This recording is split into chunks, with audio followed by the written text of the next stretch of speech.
Okay, so we're ready to play motors on the Camaro. Yeah.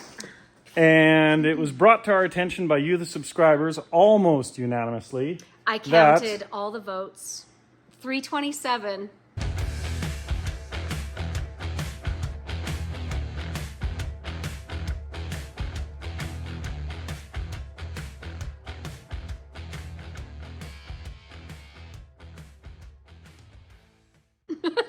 So we're switching gears. We had this motor pulled out of the race car, and I thought that would be an awesome thing.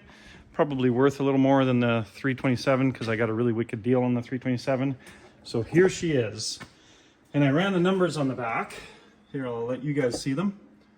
So if any of you are aficionados of small block Chevy stuff, it's actually a pretty good motor. It reads that it's a 67 casting, which would have been a high nickel content.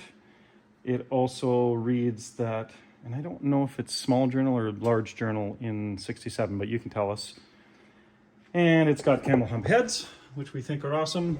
They're the small chamber, higher compression head, and for some reason they flow better. I think they were designed by GM to be a better cylinder head. And it says that this motor stock was capable of 350 horsepower. Ooh. So plus on the horsepower, also plus that it already has a fuel pump, carburetor that we're going to fix up, and a distributor. So for 500 bones, this is the motor to use. The reason it's been sitting here on the shelf for a long time, and the reason my friend pulled it out of his car, is because it smokes when it starts. Now in a small block Chevy, that means the valve seals are screwed. So today's valve seal day. Yeah. And then we're going to take and clean it, paint it, drop it in the car, and get to work getting this car running. Okay. What do you think of that? I like it. Watch your toes.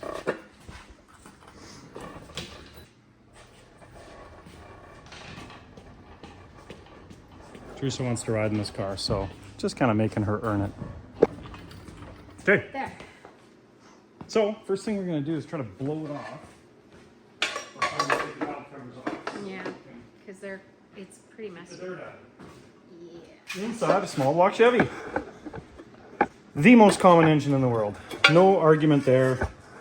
They built them all the way from 1955 to, I'm going to say, 2001, 2002. In a denomination that is really completely versatile, if you will. So, right under these valve springs is the actual valves. They're held in by a little keeper. And we're going to go take the keeper off, the valve springs off, one cylinder at a time, and we're going to change little valve seals. So first thing we're going to do, take the rockers off. While Teresa's doing that, I am going to bojangle a system together to feed into where the spark plug would be and keep air in the cylinder. What that's going to do is keep the valves up in the cylinder, keep the cylinder sealed hopefully. That way the valve doesn't drop into the motor, and then we don't have to take the whole top end of the engine apart just to get at the valve. Alrighty. Hope that made sense. So Teresa, if you can find some sort of Box. table, box, or anything just to put everything into one pile. Well, why don't we use this little table?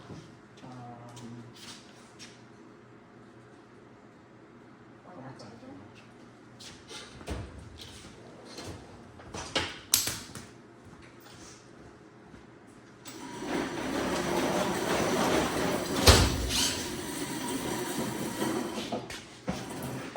So a pretty straightforward job here.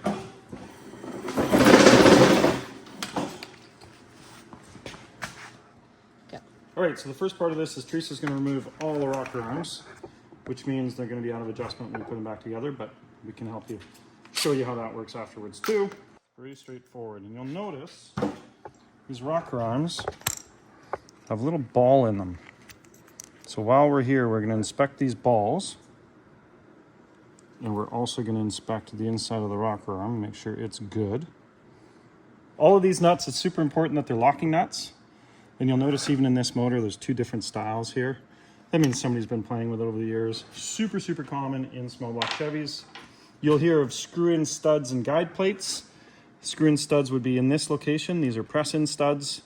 This motor obviously doesn't have a big enough camshaft to physically pull these out, but when you want them to work better, you pull all these out, thread this boss, put in a screw-in stud, and then a little guide plate that continues to align these push rods. But I will have to say, these 327 ones are super, super good. Those push rods have nowhere to go. So, part of a GM sort of performance application, if you will. So, Teresa's up. You can do that.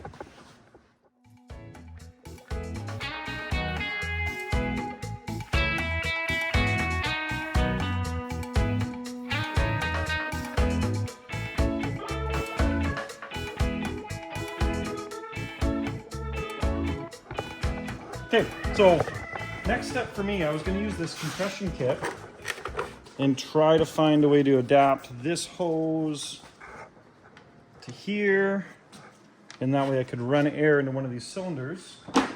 And as I was taking this apart to try to use the head on it, I realized something that I haven't known my whole life, but maybe you guys knew. This thread is the same as a spark plug thread. So I think I'm just going to be able to take that air chuck. Wow. That's impressive. Plug the air line in. Oh, did you see that? I'll show it again. Do it again. I'll do it on a different cylinder. Watch. So the compressed air here will actually turn the motor. Watch. Much steering gear. That's cool. Yeah. Okay, so we're going to try to do it in some systematic fashion. We'll start with the front, work our way back. Rolling flat. These bend a lot, so you got to keep an eye on that before we do reassembly on this. This is one of the simplest tools. This whole procedure should be simple. Here's hoping. I'll pull back on that, put my fingers in there and take these two retainers out.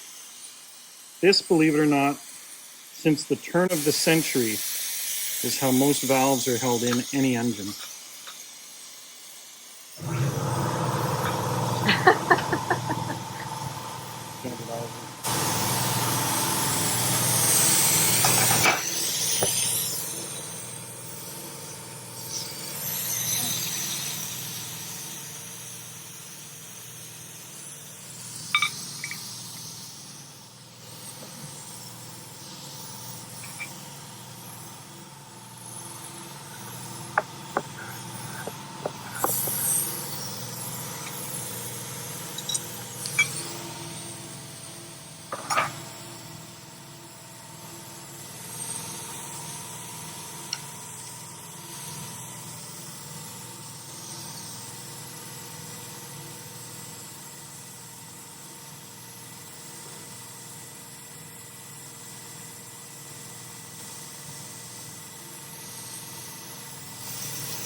Okay, so we've come up with a slight, I'm not going to call it a problem, but it's an interesting point.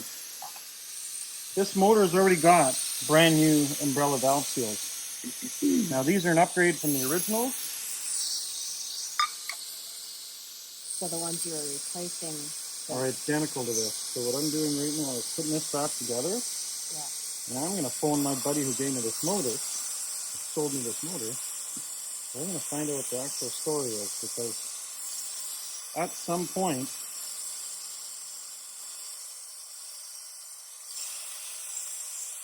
those valve seals have been changed.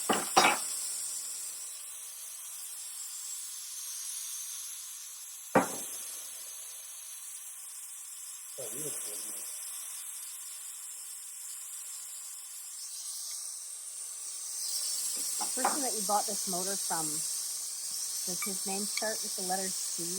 No. Starts with the letter B. Barry? Yeah.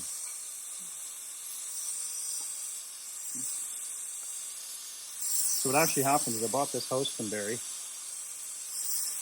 and while we were cleaning things up, I said, what are you going to do with that old 327? He didn't want to move it to his new house, so he gave me a wicked deal on it.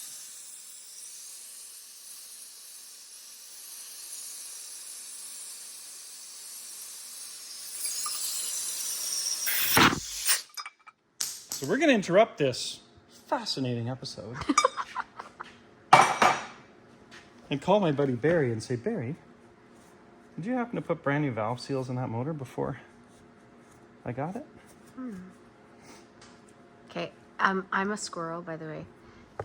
Your viewers want to know where you got those fender Wicked, bender hey? signs. Found those when we were in Arizona. Some lady's dad had them on his shop for something like 40 years. And I thought, I am the fender mender. I need those signs. Yeah. Okay, Okay, sorry. we're going to just halt this for a minute. We're going to phone Barry, see what's going on with this. We might be further ahead than we thought. Okay. Calling Barry. Mobile.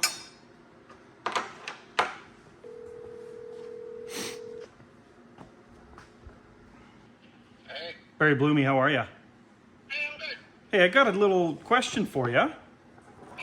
327 out of the Coke car. And my recollection was that that motor needed valve seals because it smoked on startup. Am I right or wrong there?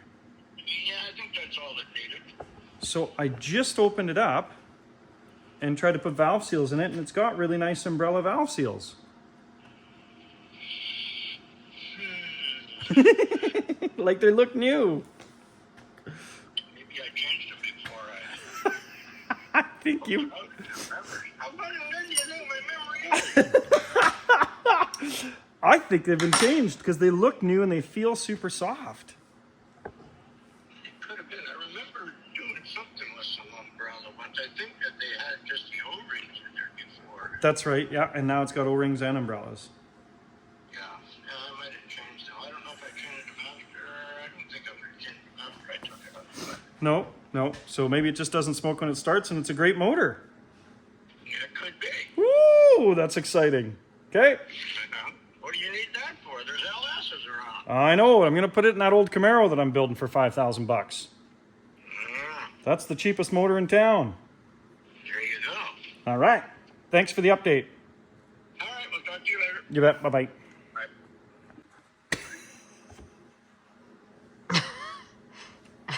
He probably changed them, knowing Barry. I think he changed them.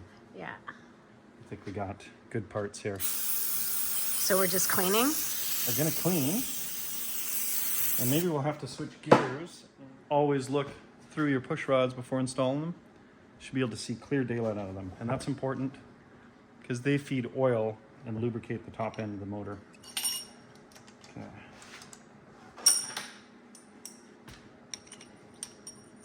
Well, that's exciting. So I'm going to reassemble this side of the motor. And just like Teresa said, we're going to continue on the other side.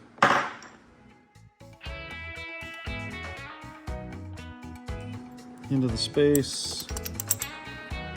And then we're going to have to adjust these rockers. We're only doing one side, but it's the same when you do the whole engine.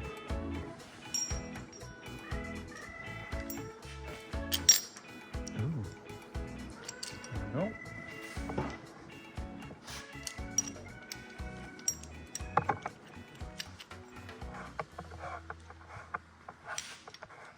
People have no idea how cold it is in this building right now. I have no feeling in my toes right now. Just go show them outside. You can put that thing on the stand for me for a minute and then... Can they see out that? Not really. I can show them this way.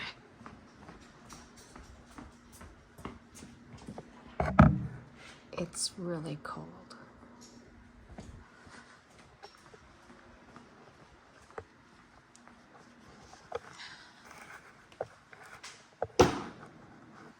Arizona's looking fabulous. Not a bad place to be in winter.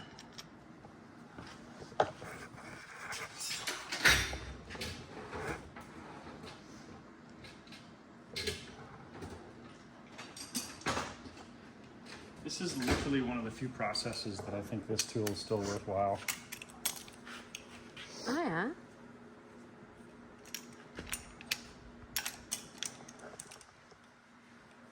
So all I do is just take them so they're close to having no slop there. I'll show you. So that one has no slop.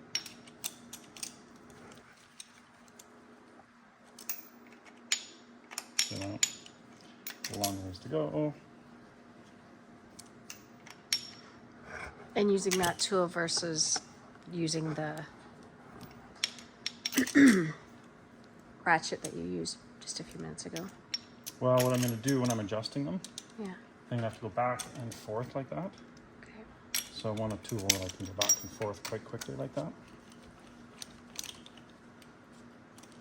This has been quickly replaced with air tools of the 60s. And then now electric tools, or handheld cordless tools.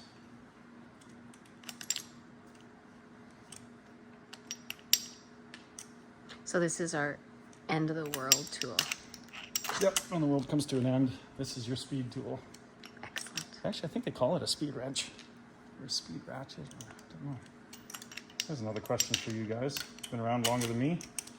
What is this tool called?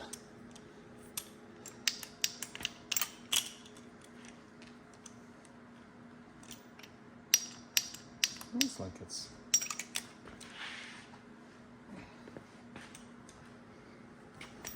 I'm not liking how that's working. Shouldn't be so tight. Tight is good, but... Oh, man.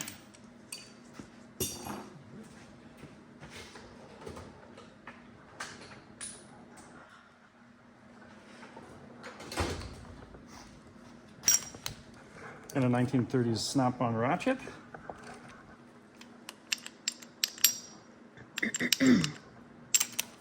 Almost there.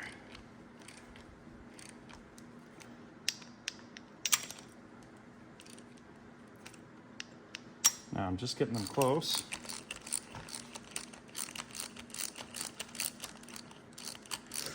I might not do this the same as everybody else. I've seen this done multiple different ways.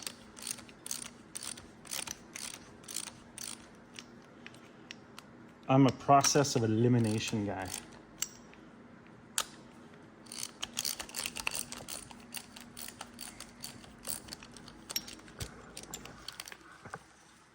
See this valve right here? Yeah. This push rod's sticking up. Just have a look down the valves. See how this push rod's sticking way up? Yeah. So what I like to do is put my hand on the rockers. And at some point, both of these,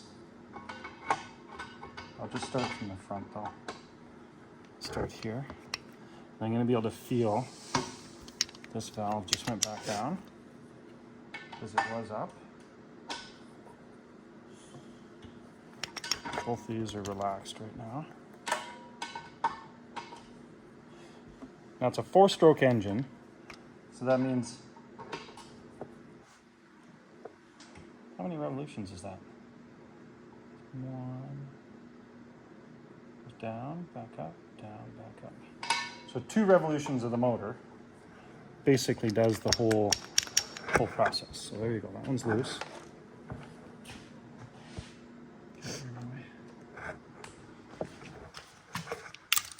And this is a hydraulic camshaft. So what you do with a hydraulic camshaft, you take the slop out of it. So right now there's slop. Still slop. Still slop. No. Oh, just got away from it. I'll double check it here. See how I've gotten away from that tool already? Would have been easier. Okay, still slop. Disappears here. A rule of thumb for these, and we will do a final adjustment once it's running and the lifters are actually pumped up, because right now the lifters are just working on a little spring. They have to pump up full of oil and oil pressure to actually function properly. So what we do is we take this, once there's no slop in it, we go 3/4 of a turn. And that is what my daddy taught me. So do this one. And we'll go like this, and 3/4 of a turn. Now, this one's longer, and I'm going to feel my way through this. Right now, this one's pushing on the valve, this one is not.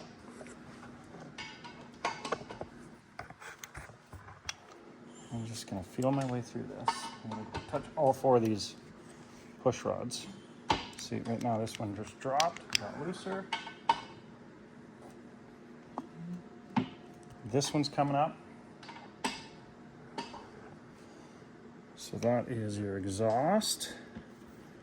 Now this one just started to work. So I know those 2 were loose. I'm gonna wait till these both loosen up. Okay, now we're down on both. I'm gonna go another small bit of rotation to ensure that. Yeah, now we're down on both of those. So that one's still got a bit of slop. A bit of slop. No slop. I'm gonna go 3/4. Slop. No slop. Half. 3/4. Now, if you're doing these on a live engine, the best way to do it is when they're running, because what you do is you just wind it in till you hear, or unwind it till you hear noise, which means the rocker is loose. You'll hear it clearly.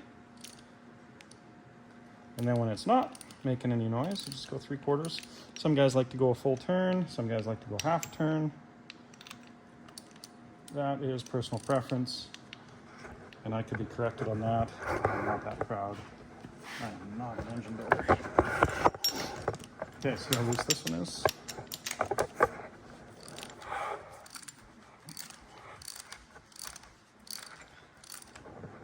I have to leave you and go get socks. Okay.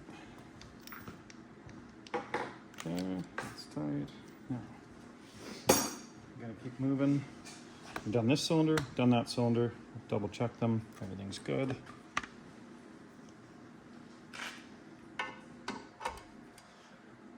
Now I'll put my hands on this one, feel the push rods.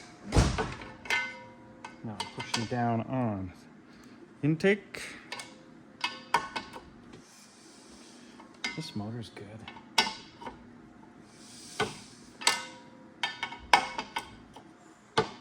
Okay, now we're pushing down from intake. Push down on the exhaust. You can see the exhaust dropping there. Can you see that? I'm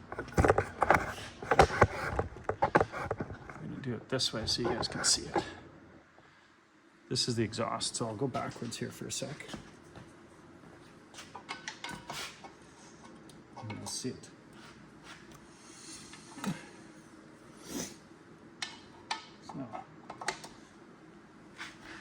Watch it drop. See a drop there? That's our exhaust stroke. Now it's coming back up because we need to close the cylinder.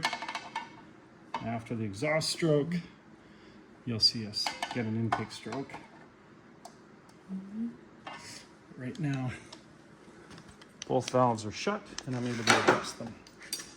So same thing, you can see there's no slop there, and then this one does have slop. You can hear it on both ends.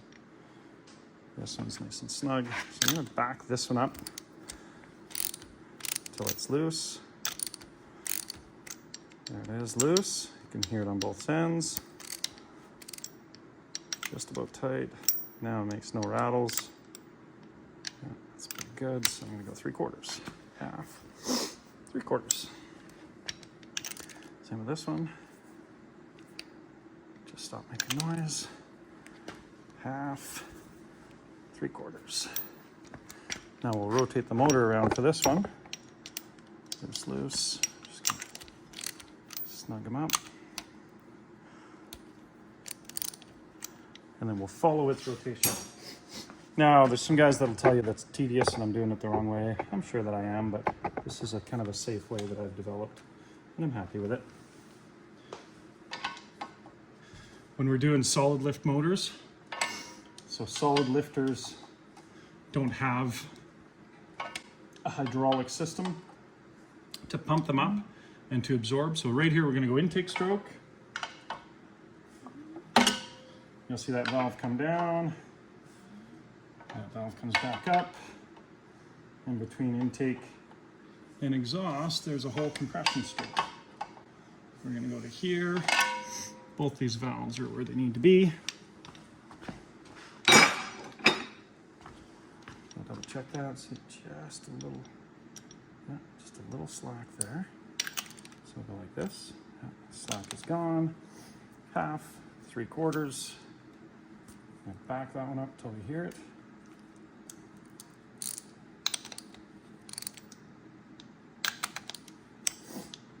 Ooh. We might already have transferred over. Interesting. So that's interesting. We might have transferred over to the exhaust valve starting to function already. So let's keep moving the motor over. What happens is, especially on big camshafts, yeah, see that valve already moving? What happens is, that's what's called a valve overlap.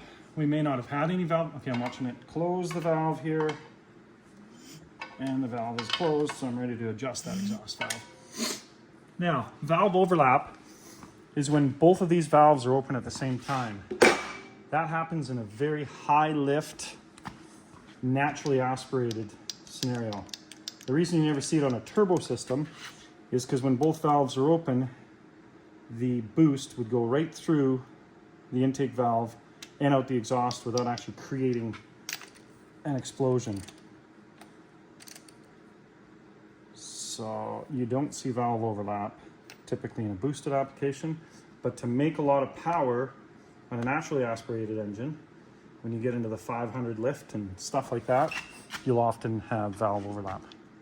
So now I'm just double checking.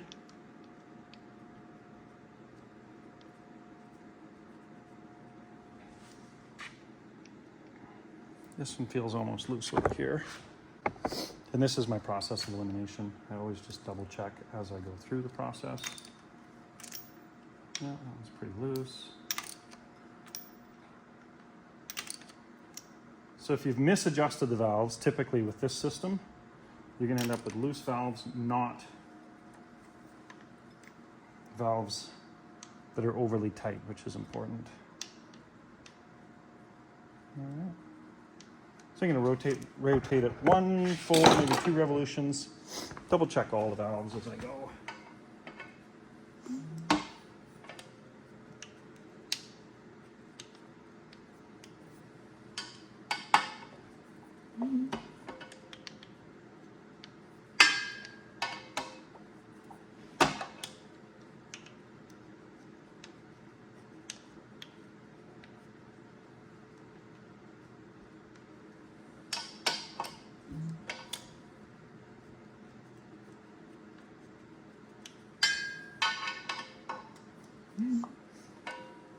This is pretty straightforward when you can see the valves opening and closing. And again, it's straightforward when the engine's running. This is just going to help it start up. Otherwise, you've got a bunch of loose rockers and the engine won't start up. So I'm going to do this one more time when it's running, and there's oil spraying everywhere. It takes a matter of minutes. I think we got it. So we've gone from doing valve seals to, I think, engine cleanup and preparation for paint, which is going to lead to preparation for install, which I'm actually very excited about. I'm actually way more excited about driving this car than all this fooling around, and especially trying to keep it on such a budget. But hopefully you guys are getting the point. anybody can be a hot rodder. Anybody can play with cars. You do not need money to do that. I think I just got poked in my finger. So I'm going to clean this up, put a set of ugly valve covers on it, put some cardboard on the ground, and start scrubbing. We do want it to look real nice in the engine bay. Now, I haven't got any paint here. I typically paint most of my engines black. That way you don't see the oil leaks. But you guys have got just a little bit of time to tell me and Teresa if you want it orange to suit the early Camaro. And it is actually almost a year number matching-ish motor. Or if you think black's good. That way we don't see the oil leaks and it looks pretty with valve covers on it. So here we go. Cue the fast forward music while I clean it.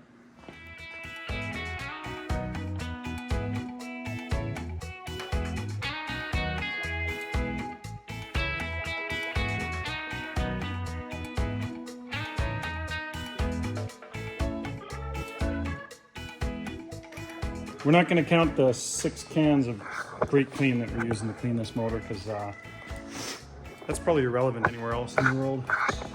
If you weren't in the frozen white north right now, you could actually use a pressure washer and do this for nothing.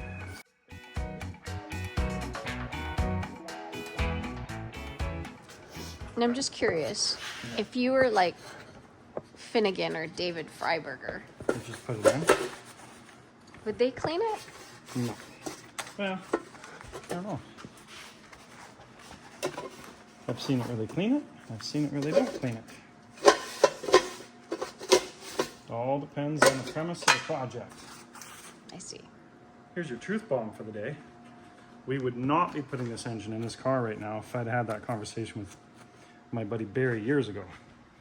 Because if I'd known how good a motor it is, I wouldn't have just left it on the shelf waiting for valve seals.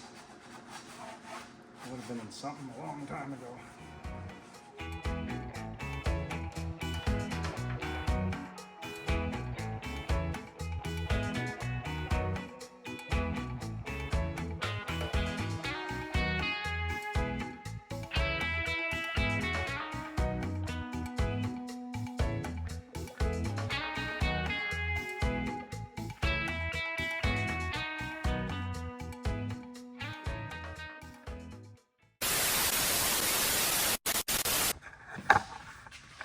Okay, sorry that was a long break, but we got drinking beer and watching NASCAR, so today's another day. Teresa's gonna paint this motor, but it is freezing here in the Great White North.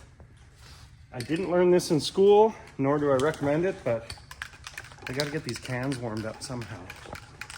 Uh-huh. So, put it in the fire. Put the cans in the fire. Isn't that highly explosive? I think it has to get hot though, like if I can put my hand on it, we're fine. Okay. That's my scientific approach to it. Okay. You can hear it, it's happy. At least this one's got a little ball in it. And these are leftovers that I found at the shop from years ago when we were doing another engine. So, sounds good to me. Awesome. There you go. All right. It's When- good to when have we- warm paint when you're painting. So When this we is good find to Ooh, stuff, it's almost like new. when we find stuff, it's still considered free, and there's no cost to it. This sticks to the program. This is leftovers from another project. Yeah, it's kind of like yard sale stuff, right? How many guys have extra stuff in their garages, right? Everybody. Ooh. Oh, do you like this orange better? Because this one said orangey red, but I like it. we have to decide if this is going to be the top coat or not. Oh, I like See that. how well it No, sprays, yeah. too? Can double check what the other color is because that one's really nice. Sorry. Oh, and you noticed I masked my stand so that it remains the color that it is right now. Okay, Don't waste it. not wasting it. There's lots here. Okay. Oh, yeah. Well, let's see. What is this here?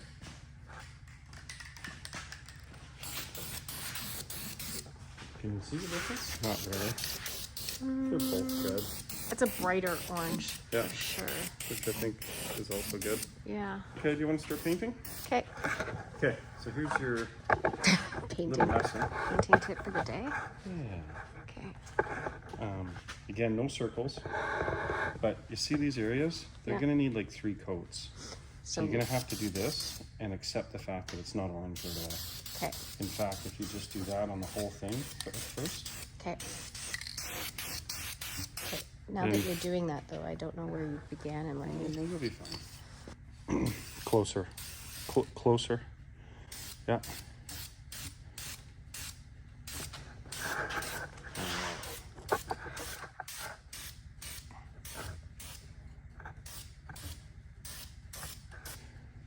Okay, get on your knees and do the bottom of the motor. You don't want to turn the room orange, you want to turn the engine orange.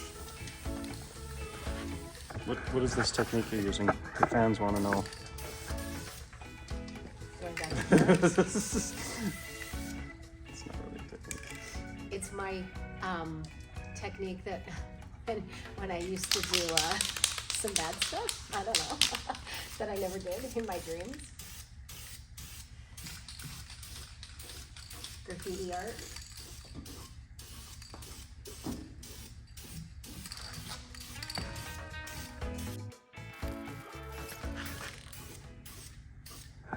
I'm probably the only guy on here that has a wife that doesn't listen.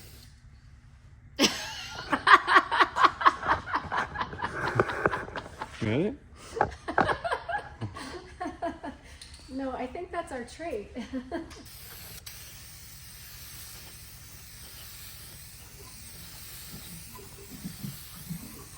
Oh, we're definitely getting some of the exhaust ports. That'll be good.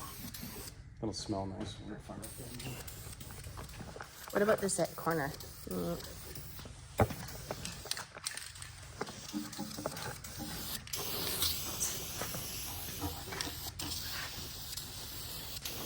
Okay, just so you know, on camera, this looks wicked awesome. I know. It's gonna be good. It's gonna be good.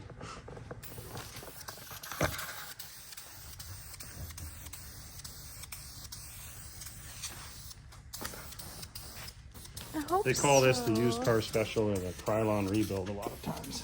Okay, everybody chime in if you're so happy you're getting a 327 engine. Everybody asked for a 327. Now you know we're gonna get hate mail. Sure, I'm the engine out of the race car. I just like that I know where this motor came from, so. Oh, by the way, we had some people ask about the chairs, the seats Yeah. we got from Chip. Yeah. And they're like, it'd sure be nice if there was Chip's signature on Yeah, these we forgot that. seats. That's fine. You got the video that shows it came from Chips. Yeah. Doesn't mean that Chip's not going to see those seats ever again. Well, yeah, it doesn't mean we're not gonna end up. Aren't you glad you chose a 327? Aren't you glad? They're my favorite. Aren't you? Aren't you glad? Aren't you glad? There's going to be a few people that say that we're hacks. I'm sorry, but when you're building a $5,000 car, and for those of you that are super small block aficionados, check these out. These are 2 65 valve covers that are offset. I believe that's 1955 and 56 only. So the bolts aren't straight up and down, they're offset. And then in GM's infinite wisdom, they realized that if they just made the bolts the same, the valve covers could be completely Interchangeable. Okay, this is the part where we have one beer, wait for this to dry, and then Teresa can finish up. It's so pretty. You're on. Okay. You in some? Yeah, lighter. Now you got a little bit of drip because it's sticky.